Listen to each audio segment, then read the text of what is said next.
My name's Ayaska Machado. I'm a third-year apprentice here at Local 537. I'm a proud graduate of Building Pathways Cycle 24. A little bit more about me. I'm a single mother striving to build a better future for my kids. I'm an active member of my local union, and I'd like to say thank you to the incredible support here at Local 537. Having the support of my local brothers and sisters have made my life at work and at home a lot easier. And it means a lot to me. So thank you, everyone.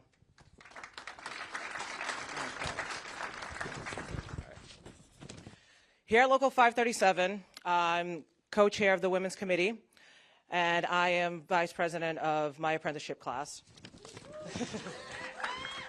I'm also an active member of Tradeswomen Building Bridges, Building a Stronger Boston, and the Tradeswomen Task Force, just to name a few. Being involved and being here for each other and doing our best to show up and fight the good fight is why all of this is possible.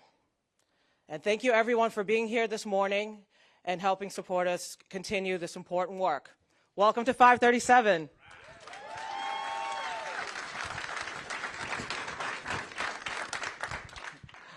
It is my esteemed privilege to introduce our panel this morning.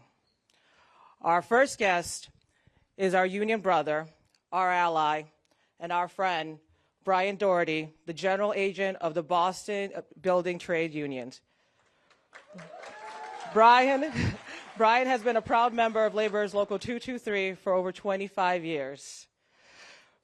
Let's give Brian a warm welcome to the stage. Thanks, everybody. Thank you, Ayaska. You are awesome. Sorry. We're good. We're good. All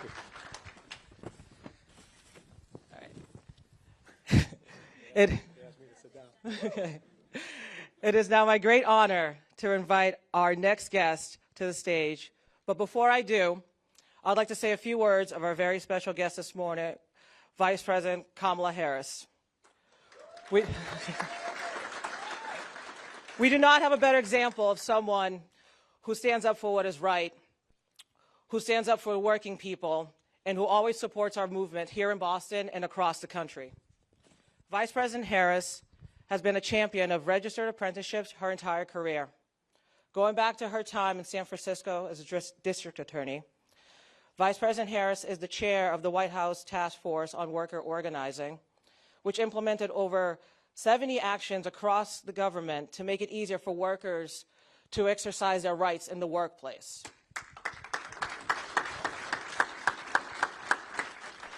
And earlier this fall, Vice President Harris announced the first update to prevailing wage rules in 40 years, which will give raises to construction workers across the country.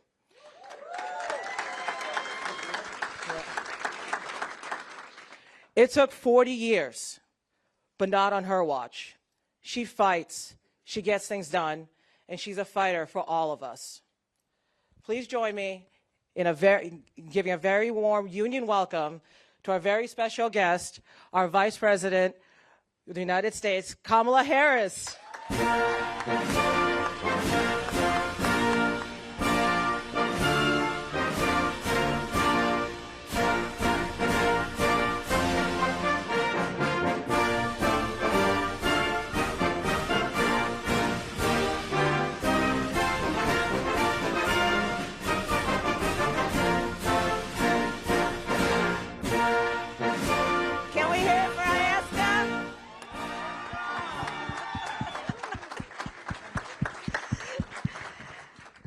Good afternoon, everybody. Good afternoon. Oh, it's good to be in the House of Labor, and it's good to see so many friends. Brian, it's good to be with you. Great to be with you, Vice President. So we got a lot to talk about, but let me just start by thanking everybody here. You all are the motivation for Joe Biden and me to do the work that we have done and will continue to do. We'll get into some of the accomplishments that we have done together. A lot of it, though, has been about investing in America and investing in the workers of America. Everything that we have done that has been transformative and historical in terms of our accomplishments, be it what we have done on the infrastructure bill and what we are doing to build back up and fortify America's infrastructure, to what we did with the Inflation Reduction Act, which is about an investment in new economies. Everything we accomplished when we were writing down the ideas and the plans is because we knew if we got it done out of D.C., we were going to toss it to you all to see it through. That was the plan, knowing if we could get that stuff done in D.C. through these bills and all of that, you all would be here to pick it up and make it real. You have the skill, the talent, the will, the passion, the ambition to see it through. It's an extraordinary partnership, and we could not have accomplished any of it without the brothers and sisters of labor, building trades, and across the labor movement. So I am so happy to be with everybody today, and I just wanted to start by again saying thank you on behalf of the President and me and our country. Thank you all. Let's hear it for our Vice President. Absolutely. Good morning, Madam Vice President. We are so excited to have you here in Boston with us, a proud Union City. Yes. And before we start, I'd just like to say thank you to the incredible team here at Local 537, to Danny O'Brien and Paul McGrath, and to your team, Vice President. They came in and they set this entire room up. Let's give a warm round of applause for our hosts and everybody who put into today. Thank you, everyone. Yeah. Thanks, Danny. So this is an exciting day. We have the Vice President of the United States right here in the Union Hall in the city of Boston. Pipe Fitters Local 537. So in this room, Vice President, as you know, this is our Greater Boston Labor Movement headed by our champion, Darlene Lombos. Let's hear it for Darlene and the labor movement here in Boston. Hi. Good to see you. Hi. And what I wanted to open with is pretty simple. Vice President Harris, President Joe Biden, they have done their part. They have done their job to get people back to work, to give people a chance in America. Let's hear it for this administration and how much they do. One more round of applause for our great Vice President, please. Thank you, Kamala. Thank you, Vice President. Thank you. Thank you. So, Madam Vice President, you've had an amazing career supporting workers at every point across your career. When you were the District Attorney of San Francisco, the Attorney General of California, an amazing United States Senator fighting the good fight. And then as Vice President, you have stood by unions. You have stood by workers in America your entire career. Can we ask you this morning, why has it been so important to you personally, and why so important for this administration to continue that work? So I'll start with this.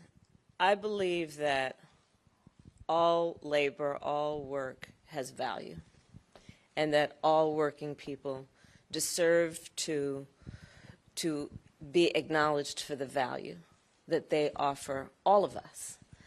I believe in the dignity of work and the importance of workers receiving through wages and benefits the recognition of what they do.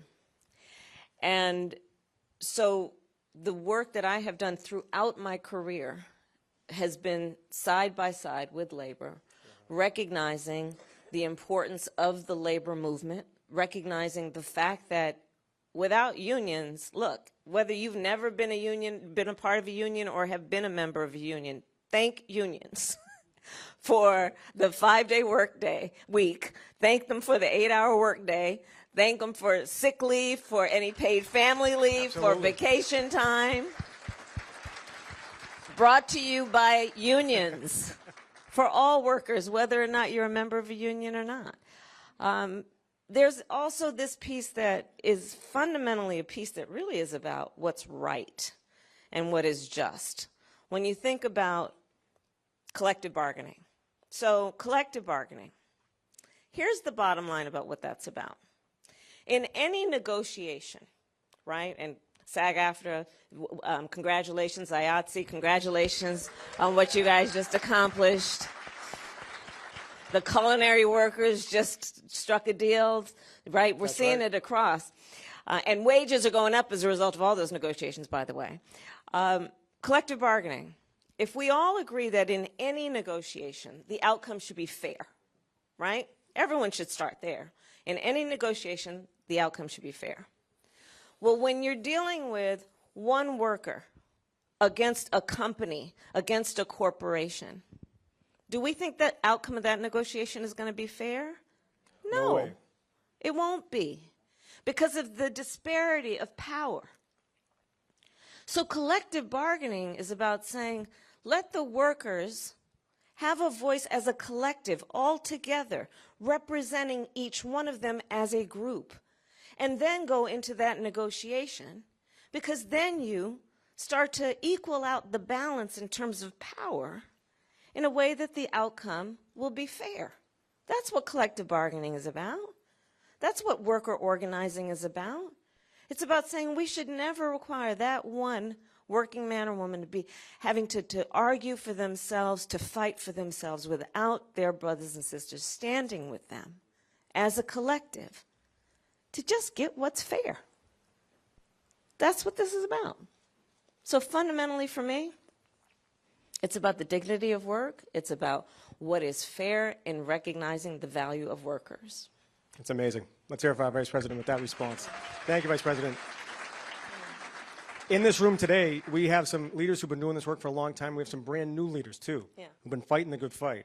And what I want to say about this room here, and the folks in the room know it, the Greater Boston Labor Council and the unions are represented here, and then there's an entire team out there fighting the good fight outside the building, too. And what this room represents, as you know well, is the front line against income inequality, making sure that we develop or we build, or someone comes into the construction project we just built and has their career for their next 30 or 40 years. This is a simple piece of fairness that the Vice President just mentioned. Either every single one of those jobs turns into the ability to put food on the table, to provide some health care benefits, to provide some dignity and retirement, or without the power of unions, it's going to turn into profits for somebody else. Shareholder dividends, stock options. What this room represents, what this administration represents, is making sure American workers have a chance again, to put the power back into unions, to invest in unions, and to invest in our communities. So let's hear it for our communities, absolutely, and the union movement. So, Vice President, some of our leaders in the room with us, I'd like to, go to a question from the crowd. Yeah. I'd like to turn to Eric Pires, an apprentice with IBEW Local 103. Let's hear it for Eric, everybody. Union brother right here from Dorchester. Good afternoon, everybody. Good afternoon. My name is Eric Pires. I've been a member since 2020 of IBEW, Local 103. I'm a fourth-year apprentice, and I'm an alumni of Building Pathways of the Cycle 21. Let's hear it for Building Pathways.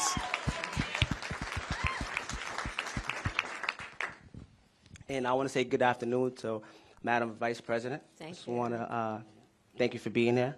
And my question is, apprenticeships, opportunities for me and people of my community have been very crucial on progressing in life, and also giving us that opportunity to chase our goals and pursue our goals. Yeah. With that being said, we know that you've been an advocator and an avid supporter of the trades and apprenticeships, and we wanted to ask you, you've been an avid supporter of the apprenticeship programs, especially union-based programs. I'm sorry, I apologize. And what I want to ask you are thoughts about why you think apprenticeships are so important, and what are you planning on doing in the future for apprenticeships, nationwide? All right. Good Thank question. you for that question, and thank you for your Great leadership. job, Eric. Well done. It's about you and all of the apprentices who are here and those who are in the pre-apprenticeship program. It's about building up the skills of America's workforce, so we can take care of the people of our country and working people, but also so we can lead around the globe. There is so much about the agenda that the President and I have that is about strengthening the working people of America, building the middle class, building up our infrastructure, building up the ability of all people to be able to have the benefit of their hard work, be it wages and benefits or pensions and retirements. But it's also about our ability and need to be able to compete around the world, right? Well, so one of the best pipelines to get to that end forgive my pipelines, get it? We appreciate it. You have to deal with my It's in the sense of name. humor. Are the pre-apprenticeship programs and the apprenticeship programs. Those are hard programs. Those are difficult programs. Those are long days and often some nights working to build up extraordinary skills. I have visited I'm on a mission.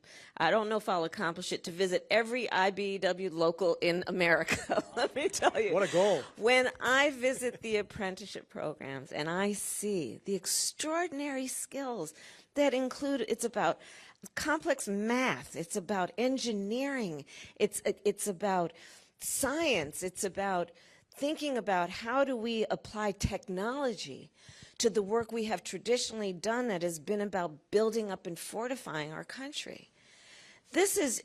And to watch a young person enter an apprenticeship program from the time of the pre-apprenticeship program, and to watch that path, which I know so many of us have seen, that builds up not only the skills, but the confidence and the swagger of that young person as you go through the program is so wonderful to see.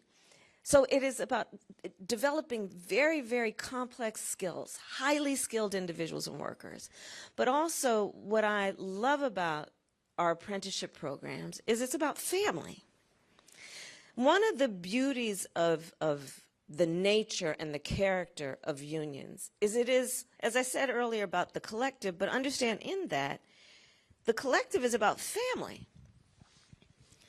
So yeah, it's about you not just being at the bargaining table by yourself, but also not being in life by yourself.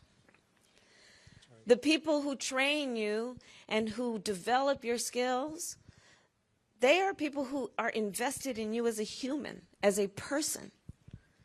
It's about the creation of community. And that's so important. You know, as I travel our country, there are some powerful forces, so-called leaders, extremists, who have as part of their agenda to try and divide our nation, have as their agenda to try and make people feel alone, to have people live in fear.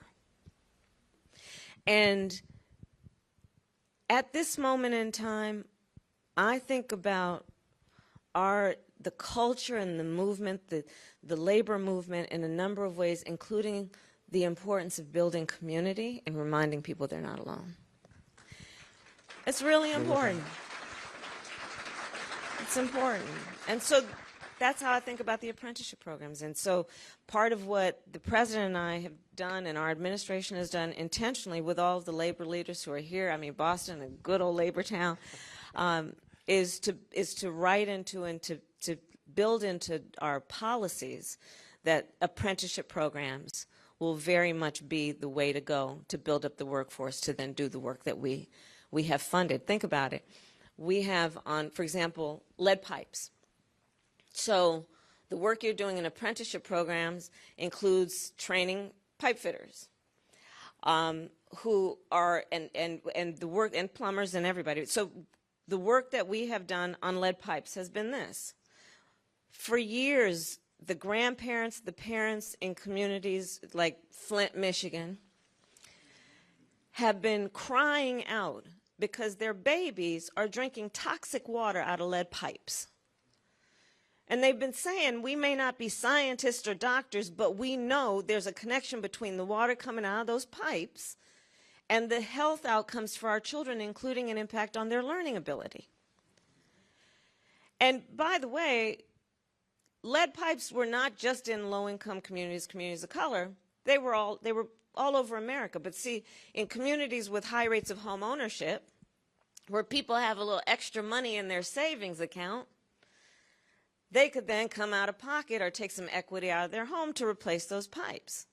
People in low-income communities, renters, didn't have that kind of latitude and luxury. And so you see then we're talking about the inequity of who then suffered in which communities and which children then were invariably impacted by the lead coming out of those pipes. So our perspective was it's a public health issue. Government has three roles: public health, public education, public safety. Public health. It's a public health issue if the children of America are drinking toxic water that is impacting their ability to learn. So we decided it should not just be on that individual to replace those pipes. We as the government should invest in the replacement and the removal of all those lead pipes. Because of what you all did in 2020, because Joe Biden is President of the United States, I'm Vice President of the United States, we are on track with your partnership removing every lead pipe in America. Unreal. And so the apprenticeship program and bringing more young people into the apprenticeship programs means building up the workforce that's going to get rid of all those lead pipes with the $15 billion we have invested in getting that job done. We're counting on you. We're counting on you. And the way that you're going to come into the workforce with the incredible skills that will do that is through the apprenticeship program. There you go. Absolutely. You know, if we take a moment to think about it, you know, a lot of people have talked about infrastructure investment for a long time. The Biden-Harris administration got it done. Not only that, but they didn't just talk about built infrastructure. They talked about human infrastructure.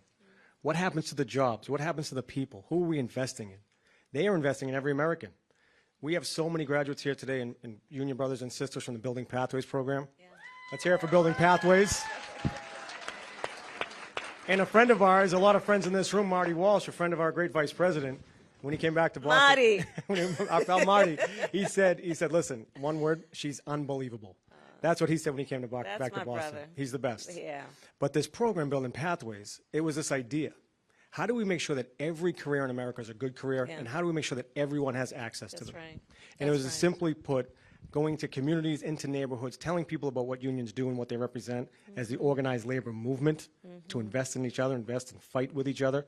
As we were walking up, she said, we haven't gotten anything we didn't fight for. So we have an incredible fighter on the stage, and I also think that we have an incredible group of fighters in this crowd. Yeah. One of them, here with us this morning, our union sister, Shantae Carney. If we can call on Shantae for the next question. We have another question from Shantae right here, Vice President. Thank you. Thank you, Brother B. Good afternoon. My name is Shantae Carney, proud member of Labor's Local 223. Here for 223, yeah. I've been with them for 10 years, thank God. And I also am a graduate from Building Pathways Program, Cycle 8. BP. So good afternoon, Good Madam afternoon. Vice President. Good afternoon. Good afternoon. And thank you for your advocacy and your effort. We highly appreciate it. Thank you. You're welcome. So for starters, I'm going to ask a question, but I'm going to tell you guys why this question is so important to me. I'm going to share that with you. One of my first jobs, I was like one of 3 women. That's accurate, right? Like one of 3 women on the job. And then it was like a handful of minorities. And it was cool because I still felt protected. I still learned, I still earned money, but it wasn't okay that my people, I didn't mirror, my own kind and on the job. However, a program like Building Pathways, let me go back, let me get my thoughts. So. Take your time. I know, I'm like all over the place. You're good, don't worry So about important, Shantae. Thank you for doing it, sister. So when I used to meet, I'm a natural nurturer. I used to go up to the apprentice, which was young white men on the job. I would ask them how their day was going, if they're okay, what safety measures they should be taking, things like that. But I always found that it was young white males on the jobs. And I would go home to my community like, wait a minute, these young men talk about the assets they have at the age of 25 under, things that they're doing, vacations that they go on, family houses, cabins, all these things. And I'm like, wait, but when I go home to my community, people 25 and under can't even fathom this stuff. Why is that? And it was so unfair. And it was like crushing, actually. However, Building Pathways, once again, thank God, was created. And that is a way to build pathways into the construction industry for minorities and young youth in the inner city. So we appreciate Building Pathways. And I relate that to the question by saying the young people and the colored people, People of color. People of color. Sorry, That's I like okay. to just say black people, brown people. But works, the people coming in, people of color coming in, we are driving the momentum of, mess that up. We are driving the, oh God. Shantae, let's hear it for Shantae. It's all right. Thank you, sister. So the young people and the people of color are driving the union movement across the country, with Boston being one of the primary places. And so the question is, how are we going to keep up or keep building this positive momentum? That's a wonderful question. That's a Thank you, wonderful Shantae. question. That's a wonderful question. And the beauty of how you presented the question is to first talk about the fact that we're talking about real people and real experiences. So I appreciate the way you built up the question. And it's about exactly your voice, reminding folks of the empowerment that happens when we are purposeful about asking who's not in the room. I think it's always important to ask, to look around the room and then ask who's not in the room, and then figure out how to bring them in. And often, and all of the leaders here know, often is not just because you might leave the door open. That's not enough. You got to go out to where folks are, literally where they are, be it where they are geographically or where they are in terms of what they're bringing in terms of life experience to the moment, to be able to connect with them and bring them in with the true spirit of knowing that they matter and that they can contribute. And that's one of the beautiful things about the program that you're in. And Marty has talked to me about it extensively, because it was designed with that in mind, which again gets back to the point about all people deserve dignity. Absolutely. And one of the things I love about human nature is that people know when you look them in the eye whether you respect them or not. People know when they're being looked down upon. And similarly, the good work that is happening here is about understanding this is not about charity. It's about duty. Charity, you know, that's like, oh, I got a little extra. I'm going to throw you something. Duty is about, it's your responsibility, even if you've only got a little bit. It's your duty, it's your responsibility to think about how you will exercise your power in a way that's about lifting people up. And again, I'll go back to this environment right now. There's a perverse thing happening in our country where some people would suggest that the strength of a person is measured based on who you beat down. As opposed to what I think everyone here knows.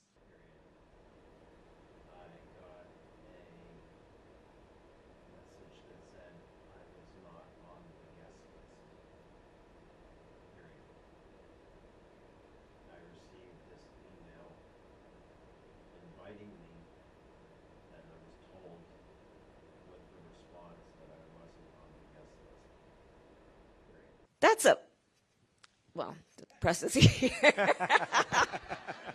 I got some words, I got the vocabulary, and my pronunciation is perfect.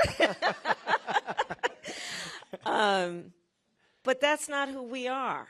You know, we don't applaud that, and we will not be afraid of that. Because strength is on our side, those of us who believe in empowerment. Those of us who believe in sharing and recognizing the dignity of all people. Those of us who are invested in bringing people together. Those of us who are invested in unity versus those who have an agenda that's about division and exclusion and beating people down and making people feel small. But we're in a fight right now on a lot of this about what is the right approach, what is the correct approach.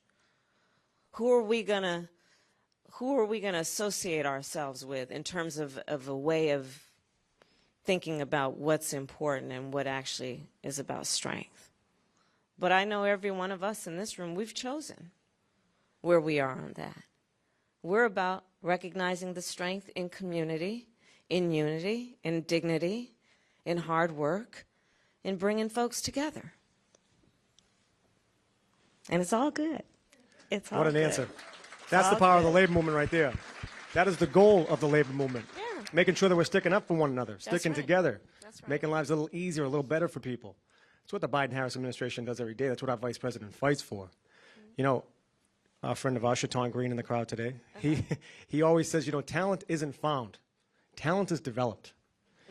And what that simply means to us, it's an incredible line, but that's what apprenticeship represents. This is Construction Apprenticeship Week in the United States. Our incredible vice president chose Boston and come, let's talk about it. But project labor agreements, Yeah. it's a simple document that says, Yeah. this document represents fairness. It gives everybody in the community a chance, no matter what you look like or what neighborhood you come from. You want to be in the union? Sign up, let's get to work. Pretty simple. That's what the PLA does. That's why we put building pathways into it, to make sure that everybody gets a chance in these incredible careers. But in addition to that, PLAs represent so much for our community, and essentially the fairness that our vice president talks about. So as we think about going back to do the work that we do every day, let's hold what the vice president told us. Support each other. Fight for each other. We do not have a better example of someone who does that every day than our vice president. But I think the example that you're setting, Madam Vice President, it's incredible. We were talking in the back, we might do a pizza night with some of our union sisters and brothers someday when you have a chance to take a few minutes I would off. We love know you don't nothing have a more. break. But this is an example of this administration, our vice president, our president. This is what they represent, giving people a chance, making sure unions are invested in. Because when they invest in unions, they know they are investing in America. So this is simple for us in Boston. We know what the power union does. We have champions and allies in the White House, in D.C., the most powerful building in the world, fighting for us. So you have an incredible group of folks out here that want to fight right alongside you. They have your back. We know you have ours. What advice would you give to this room? How can we continue this momentum? How can we keep fighting for the future that we all know is possible when we stick together? How can we do that, Madam Vice President? Well, I'll start by saying, in particular to the younger leaders here, let's start by just always knowing you're not alone. Know you're not alone. You know, sometimes you are going to walk in a room where you may be the only one like you, who has had your life experience or looks like you. And it's really important when you're in those rooms to remember this room and hold that, to know that when you walk in that room, we're all in that room with you. Because the last thing you ever want anybody to be able to do is make you feel small or make you feel alone. So that's the first piece of advice. Always know you are not alone. And we stand with you. I'd also say, many of you will have an experience and have already had an experience where somebody will say to you, you can't do that, or it can't be done, or they're not ready for you, or it's not your time, or you're too young. Don't you ever listen to that. I like to say, I eat no for breakfast. I don't hear no. I don't hear no. And don't you either. Don't you ever hear when anybody says it can't be done. Just know what you are capable of, and then surround yourself and make choices like you've already done. To surround yourself with people who believe in you and are invested in you. And I love the point you made, Brian, about talent. And you're already on the path. All the young leaders who are here today, you're already well on the path. You've figured all this stuff out. And then just also remember that our country will be as strong as our willingness to fight for it. And we love our country. We love our country. And our country was founded on certain principles that are about equality and fairness, freedom, liberty. And in the midst of an environment where there are some people who are engaged in a full-on attack against the hard-fought and hard-won freedoms and liberty that union leaders have always been at the forefront of fighting for, I also want to remind us all that each of us as individuals standing up for those principles will make a difference. This is not time to be a passive observer. There is so much on the line in our country right now. You know, I have now as vice president traveling the world, I've now met over 100 world leaders. Wow. Presidents, prime ministers, chancellors, and kings.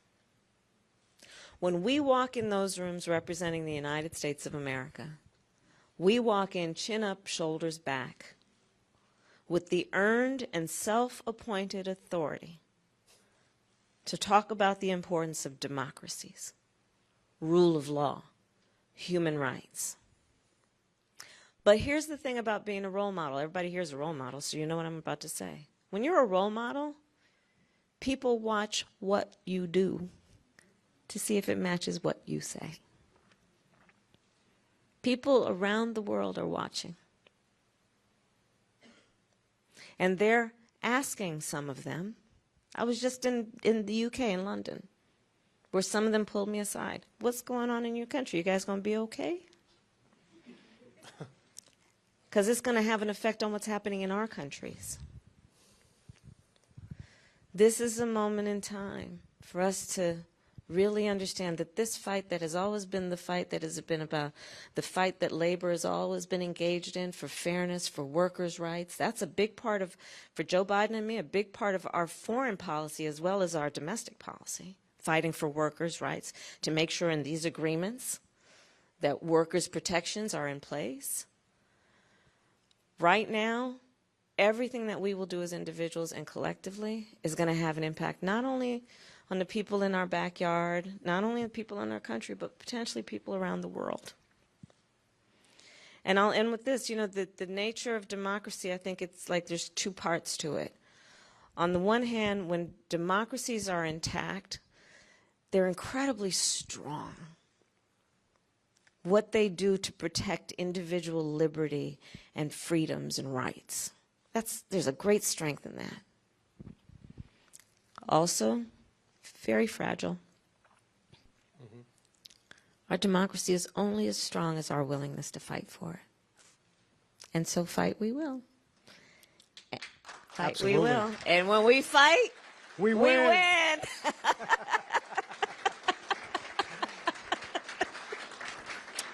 Do you want to say anything else? We'll close it out. Well, I'll just say, I'm just, to the apprentices who are here in the pre-apprenticeship program as well, I'm so proud of you.